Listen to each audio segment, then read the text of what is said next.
Luke 9. When Jesus had called the 12 together, he gave them power and authority to drive out all demons and to cure disease. And he sent them out to preach the kingdom of God, to heal the sick. Or he told them, take nothing for the journey, no staff, no bag, no bread, no money, no extra tunic. Whatever house you enter, stay there until you leave that town. If people do not welcome you, shake the dust off your feet when you leave their town as a testimony against them. So they set out and went from village to village, preaching the gospel and healing people wherever. Now Herod the Tetrarch heard about all that was going on, and he was perplexed, because some were saying that John the Baptist had been raised from the dead. Others that Elijah had appeared, and still others that one of the prophets of long ago had come back to life. But Herod said, I beheaded John. Who then is this I hear such things about? And he tried to see him. When the apostles returned, they reported to Jesus what they had done. Then he took them with him, and they withdrew by themselves to a town in Bethsaida. But the crowds learned about it and followed him. He welcomed them and spoke to them about the kingdom of God, and healed those who needed healing.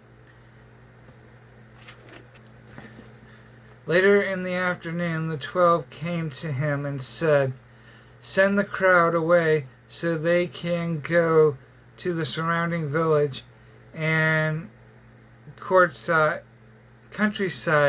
and find food and lodging, because we are in a remote place. He replied, give them something to eat. You give them something to eat.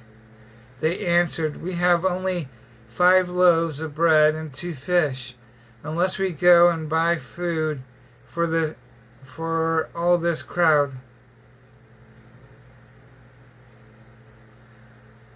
About 500 men were there. But he said to the disciples, have them sit down in groups of about 50. The disciples did so, and everybody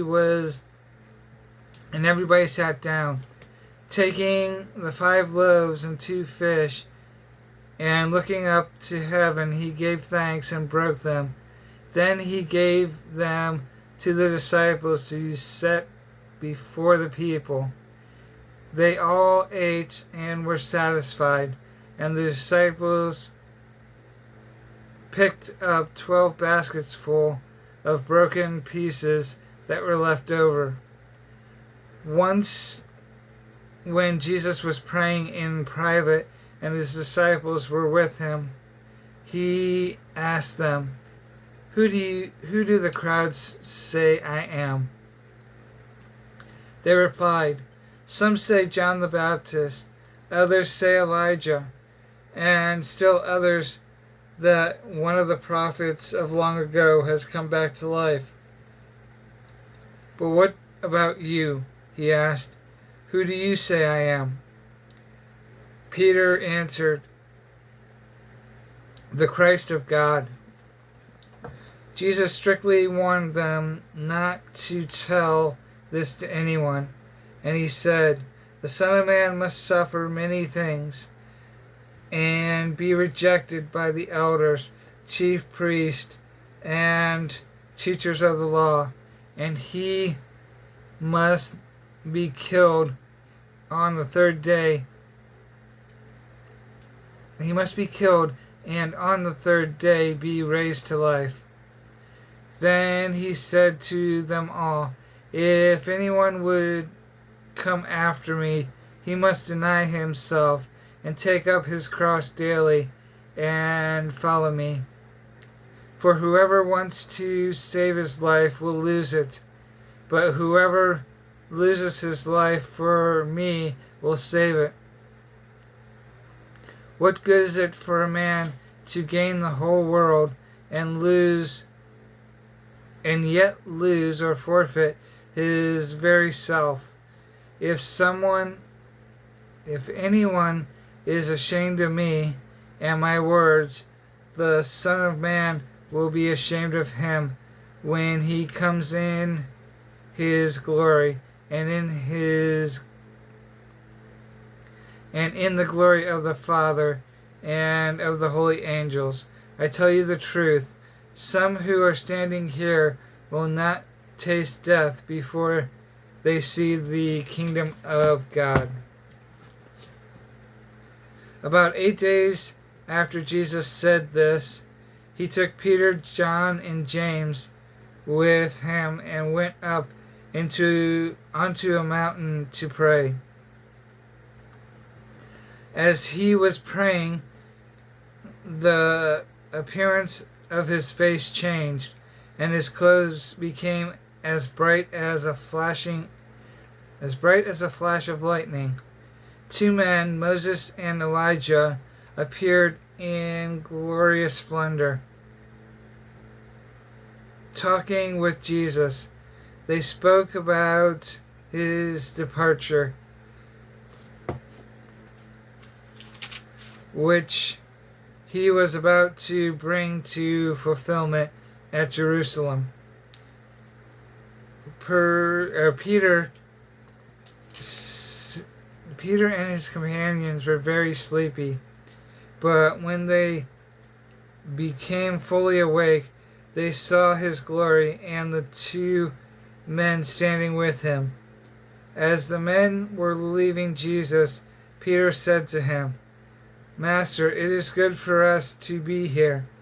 Let us put up 3 shelters, one for you, one for Moses, and one for Elijah. He did not know what he was saying.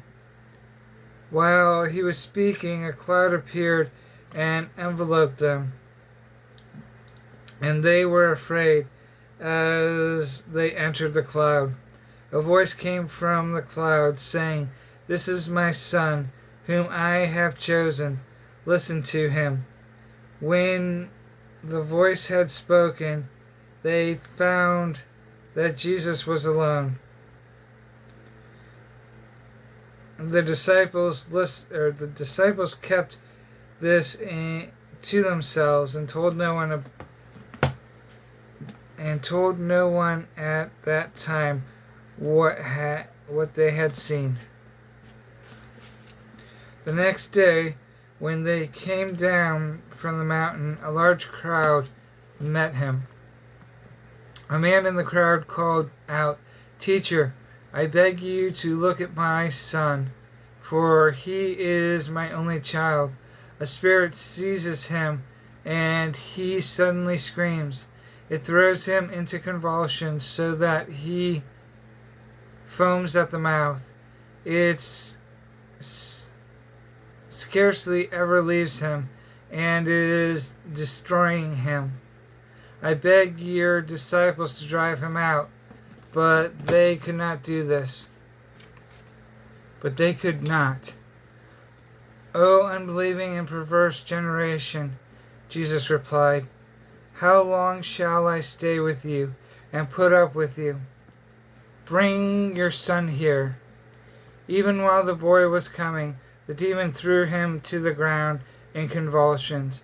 But Jesus rebuked the evil spirit, healed the boy, and gave him back to his father. And they were all amazed at the greatness of God. While everyone was marching while everyone was marveling at all that Jesus did, he said to his disciples, "Listen carefully to what I am about to tell you. The Son of Man is going to be betrayed into the hands of men." But they did not understand what this meant. It was hidden from them so that they did not grasp it, and they were afraid to ask him about it. An argument started among the disciples as to which of them would be the greatest. Jesus, knowing their thoughts, took a little child and had him stand beside him. Then he said to them, "Whoever welcomes this little child in my name welcomes me, and whoever welcomes me welcomes the one who sent me. For he who is least among you all is the greatest." "Master," said John, "we saw a man driving out demons in your name, and we tried to stop him because he is not one of us." "Do not stop him," Jesus said, for whoever is not against you is for you." As the time approached for him to be taken up to heaven, Jesus resolutely set out for Jerusalem, and he sent messengers on ahead who went into the Samaritan village to get things ready for him. But the people there did not welcome him, because he was heading for Jerusalem. When the disciples James and John saw this, they asked, "Lord, do you want us to call down fire from heaven to destroy them?" But Jesus turned and rebuked them, and they went to another village. As they were walking along the road, a man said to him, "I will follow you wherever you go." Jesus replied, "Foxes have holes and birds of the air have nests, but the Son of Man has no place to lay his head." He said to another man, "Follow me." But the man replied, "Lord, first let me go and bury my father." Jesus said to him, "Let the dead bury their own dead, but you go and proclaim the kingdom of God."